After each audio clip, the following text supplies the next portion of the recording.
Mata adalah panglima hati. Segala yang kita kerjakan tanpa disadari menciptakan misteri yang ada dalam hati. Baik, buruk, kejam, pilu, sampai kisah ironis, semua akan kita kuak di sini. Menembus mata batin. Program ini akan mengundang orang-orang yang pernah ataupun masih melakukan tindakan di luar batas kewajaran.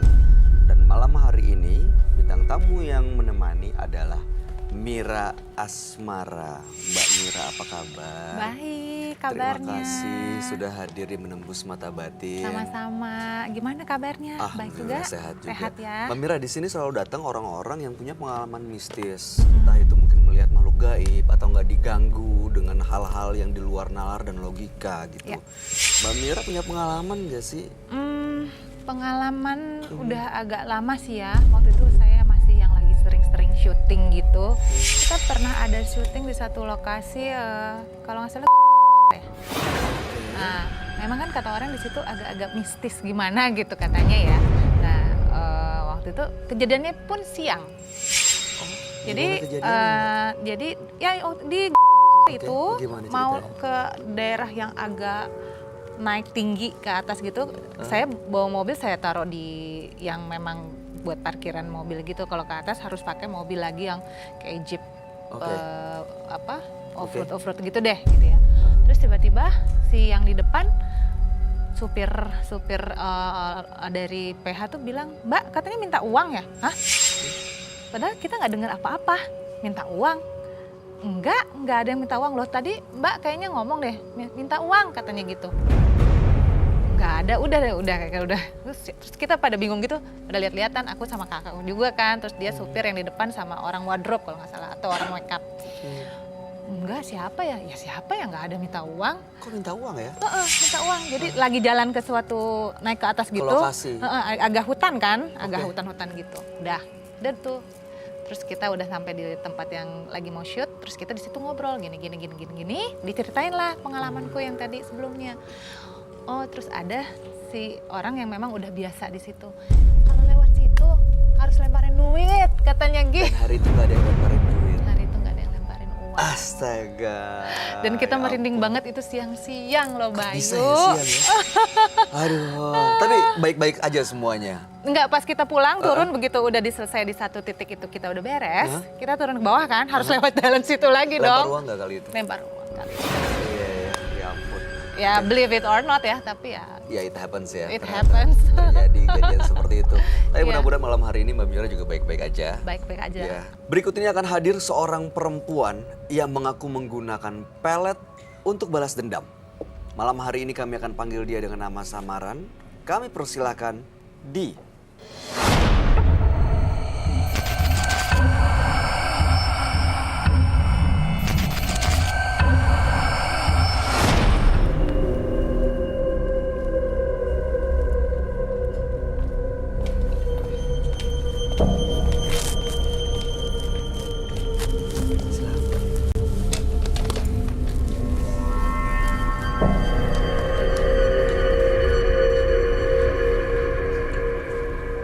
Selamat malam, Di.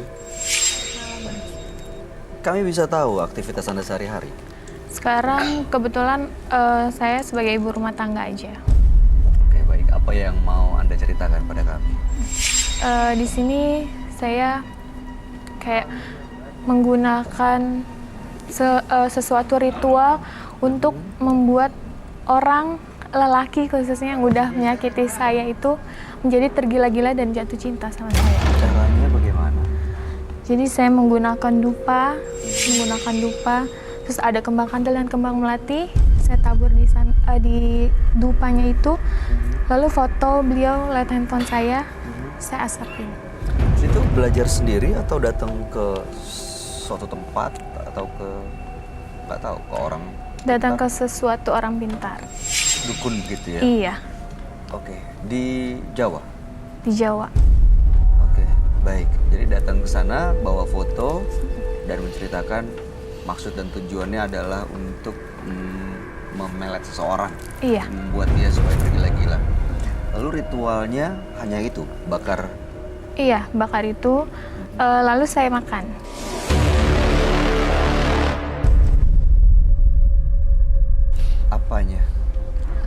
kembang kantil ya. Boleh ikutan tanya nggak? Silakan Mbak Mira. Itu kenapa bisa begitu? Ya karena mungkin laki-laki itu terlalu angkuh, terlalu yang Oh, jadi merasa kamu tertantang gitu ya? merasa dirinya itu yang kayak kayak paling ganteng lah ya, karena setiap wanita kampus saya, khususnya di tempat saya kuliah, semua dipacarin sama dia. Lalu pada saat saya bilang saya suka sama dia, tapi dia malah yang kalau wanita seperti kamu itu bisa aku dapetin mudah banget gitu. Jadi dia mempermalukan saya depan teman-teman saya. Oke. Jadi ada sakit hatinya Mbak. Sakit hati karena dibilangin tadi itu ya, Dipermalukan depan dipermalukan orang itu banyak. depan orang ya. Jadi kamu merasa tertantang, sign lo awas ya gitu ya. Harus takluk. Dan akhirnya setelah melakukan ritual itu apa yang terjadi? Ya dia selalu mengejar-ngejar saya, seperti pada saat saya di kampus dia selalu yang tiba-tiba masuk ke ruangan kampus saya gitu, ruangan. Iya. Itu berapa kali tuh fotonya dikasih apa itu tadi katanya? Apa aja nih Bakar? Bakar? Kembang kantil dan kembang melati. Enggak, maksudnya efeknya dari yang habis dikasih dupa, kembang itu dan bla bla bla itu efeknya langsung gitu? Dia kan jadi itu dilakukan sesuai tanggal lahir. Jadi misalkan tanggal lahir dia khususnya kalau untuk dia tanggal 5, berarti 5 kali di malam Jumat saya lakukan itu. Oh, jadi kamu melakukan pertama kali di tempat dukun itu, sisanya kamu lakukan sendiri? Iya, Di di rumah? kamar. Di kamar, dengan cara yang sama? Iya, Setelah 5 kali, baru dia ngejar-ngejar? iya. Lebih kelihatan lah. Langsung dia yang benar-benar agresif banget deh untuk kejar-kejar saya. Dari mana kamu tahu kalau dia emang kena pelet? Bukan karena emang perasaannya sendiri yang benar-benar suka dan kagum sama kamu? Karena awalnya sikap dia nggak kayak gitu. Perubahannya itu benar-benar 100% sebelum saya pelet dia. Oke, selain dia masuk tiba-tiba ke dalam ruangan kelas kuliah, apa lagi yang dia lakukan? Ya dia suka nelpon saya dan dia suka kalau saya nggak mau nemuin dia, dia selalu bilang, kamu mau nemuin aku atau aku tabrakin diri aku ke jalan. Gitu. Iya. Ekstrim ya Iya. hasilnya ya. Iya, makanya. Pada saat melakukan ritual, merasa ada sosok gaib atau ada hal-hal yang di luar nalar nggak yang terjadi? Pada saat saya habis ritual seperti itu, saya biasanya itu kayak tidur, saya susah bangun.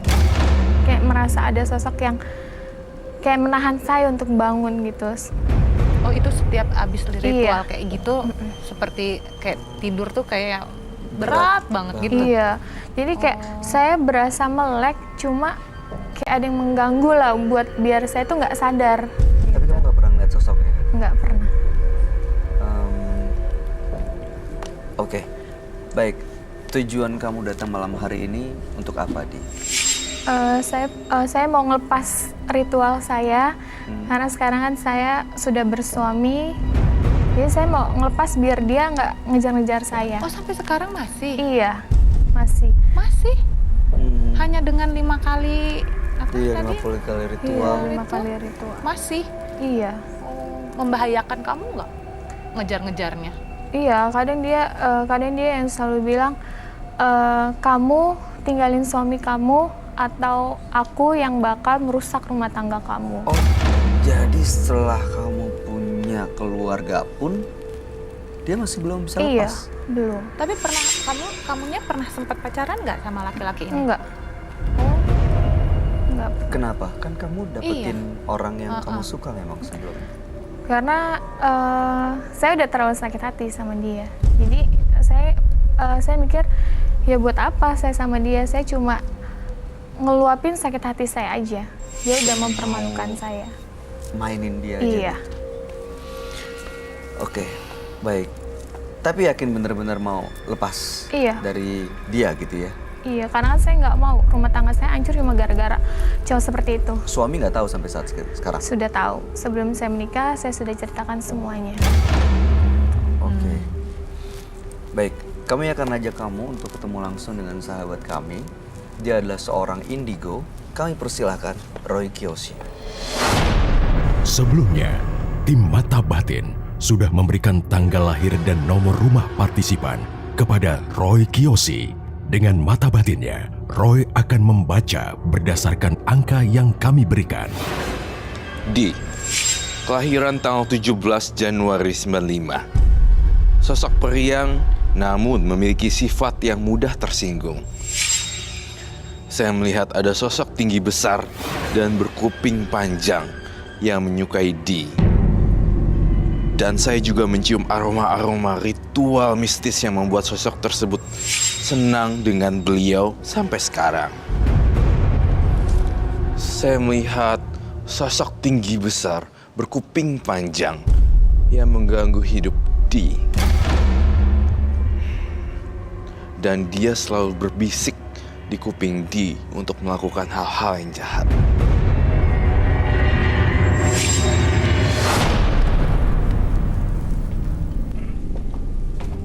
Selamat malam. Selamat malam, Roy. Silakan duduk semua. Terima kasih.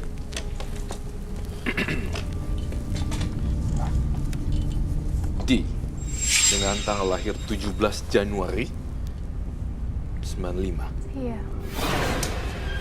Di pernah mengirimkan pelet kepada seseorang yang memang bikin sakit hati, lalu pelet itu berhasil, tapi dia hanya ingin mempermainkan perasaannya ya. Iya. Dan laki-laki ini cukup melakukan hal yang ekstrim, mengejar-ngejar terus. Bahkan setelah saat ini di memiliki keluarga, sudah berumah tangga, laki-laki itu yang dipelet masih terus mengejar, dan makanya malam hari ini ingin lepas Iya. dari laki-laki itu dan menghilangkan pelet yang pernah dikirim. Iya, benar.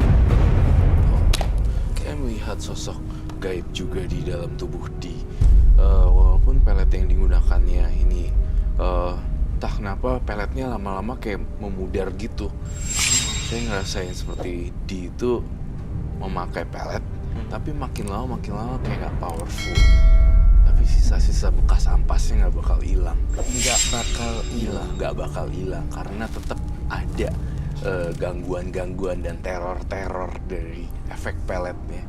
Powernya udah nggak ada, tinggal ampasnya doang deh sekarang. Ampasnya juga mengganggu banget ya, Roy? Pastinya. Seberapa mengganggu ya dia? Kalau bisa kamu ceritain gambarannya seperti.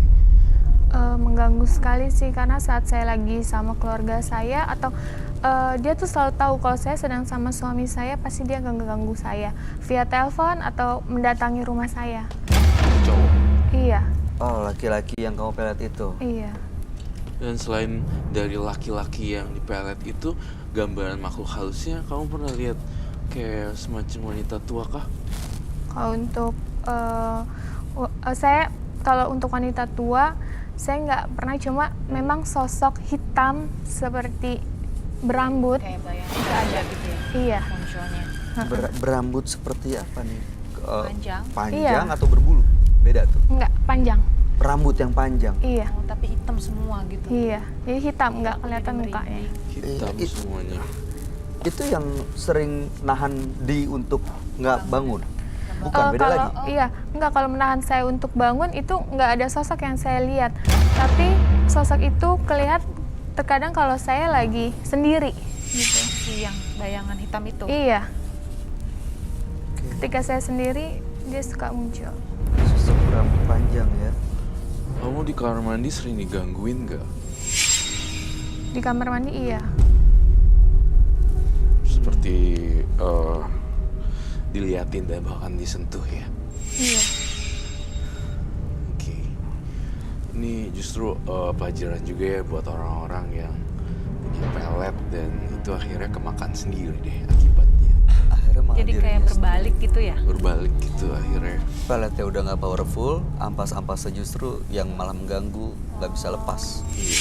Dan ini yang kamu gambar ini perempuan atau sosok yang dimaksud sama Di tadi ya, Roy? Iya, saya juga melihat Di ngomong tentang makhluk. Saya langsung keinget sosok ini. Saya langsung melihat sosok ini di gambarannya Di.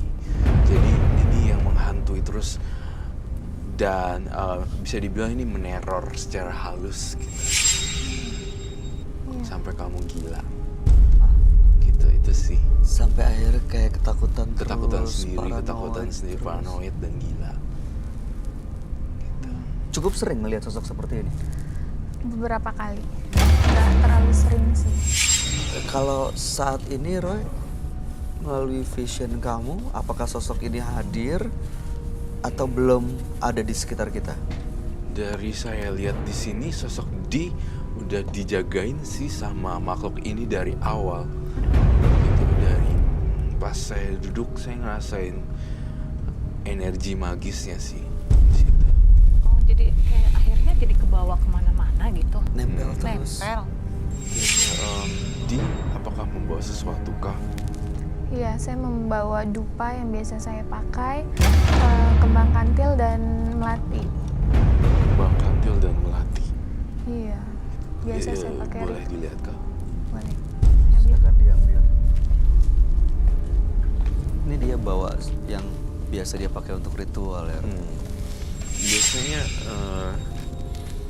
pelet dan susuk seperti itu ada expirednya sih. Hah? Itu apa ya?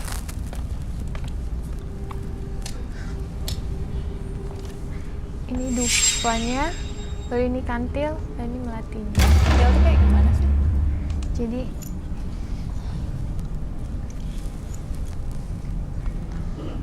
Jadi ini nanti dibakar. Pertama saya taruh di sini. Oh, oke. Melatinya ikut dibakar juga. Iya, Terus apa tadi katanya dimakan juga? iya. Iya kan bener? Ada yang dimakan. Coba dibakar, minjem lighter apa korek api. Kita coba ya ilustrasiin gimana kamu melakukan ritualnya seperti apa. Tapi kalau dia melakukan ritual ini akan datang makhluk-makhluk lain nggak, Roy? Pastinya itu ada resiko dan konsekuensi sih sebenarnya kalau datang makhluk lain. Baik. Kamu bakar, saya bakarin ya. Ini dupanya. Rupanya. Itu setelah dibakar ditaruh di mana? Taruh di sini, di tengah-tengahnya. Jadi bara. Coba bisa ditaruh apa? Oke. Yuk. Ditaruhnya di Sini. setelah itu Setelah itu menggunakan foto saya giniin ke atas. Itu boleh dicoba dimakan kah?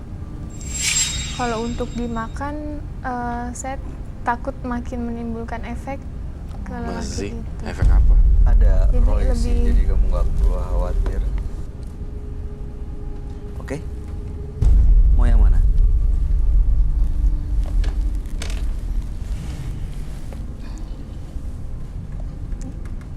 Saya sebelum dimakan, saya pengen lihat mukanya sebentar deh. Apakah ada perubahan atau tidak? Tantangan ini saya kasih tantangan supaya orang-orang juga tahu nih, ini ada efeknya berhasil atau tidaknya. Gitu. Atau juga nanti di blur. Kita nggak akan tayangkan wajah asli. Boleh turunin maskernya.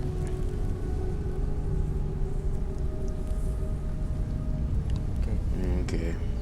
Coba tutup lagi. Makan. Tapi ntar iya, dua. Ada air minumnya, kamu siapkan.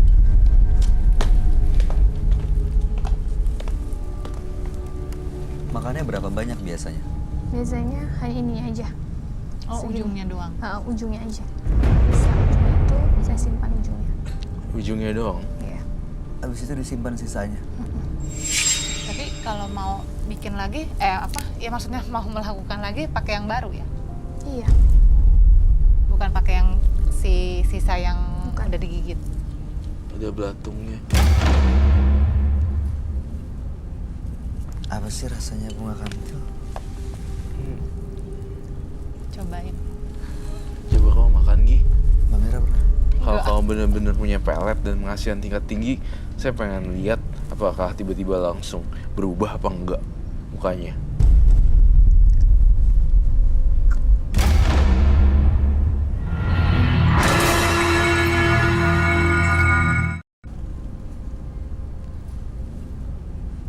Apa sih rasanya bunga kantil? Cobain. Coba kamu makan, Gi. Mbak Mira pernah? Kalau kamu benar-benar punya pelet dan pengasihan tingkat tinggi, saya pengen lihat apakah tiba-tiba langsung berubah apa enggak mukanya.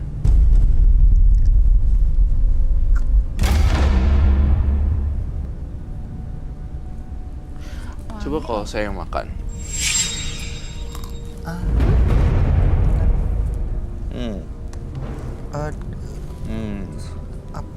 Apa sih rasanya, Ran? Seperti apa gambaran rasa bunga kantil? Gue Pahit, manis, hambar, Rasanya pedas, gimana? manis. pahit. Pahit tapi ada wangi-wangi bunga gitu. Karena bunga kantil kali Iya. ya. Ritual makan bunga kantil tuh ada unsur magisnya, unsur gaibnya, Ran. Saya sih ngerasa setelah saya makan ya, makhluk halus ini makin kelihatan muncul di alam pikiran saya gitu sih. Ketika saya makan, saya mulai berhalusinasi dan berdelusi kalau saya ngelihat Si yang sosok ini atau lain lagi?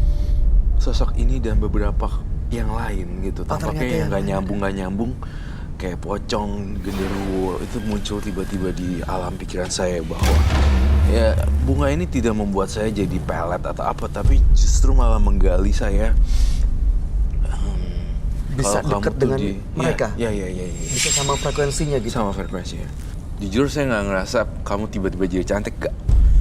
Tapi aura yang saya rasain di kamu jadi serem di sini sekarang.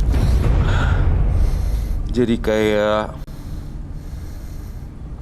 saya ngeliat kamu tuh dikubur gitu. Kayak ini kayak kuburan gitu, dan saya lihat kamu ada di dalam suasana kuburan. Kamu ini ya pergi ke kuburan untuk ngelakuin sesuatu ya? Kok saya ngeliat kuburan ya? Waktu melakukan ritual itu, ada kuburan kah di sekitar situ? Biasa yang saya lewatin sih kayaknya rumah si dukun itu di belakangnya kuburan. Iya, Tapi saya memang, lihat di situ. Oke.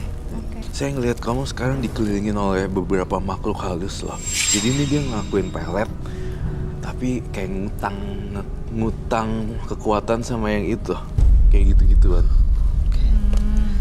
Ya, biasanya yang bakar ini kan bakar menyan atau dupa, tapi ini garu. Garu ya. Bedanya apa garu dengan menyan atau apa? Kalau garu biasanya Ritual ini. kalau menyan itu biasanya untuk yang ini ya harus pakai. Kalau garu sebenarnya sama aja, Sama cuma aja. bedanya garu ini kan cepet habis, kan bisa dituin tetap nyala karena kan membuat bara. Oke. Kalau garu atau dupa dia akan habis jadi abu.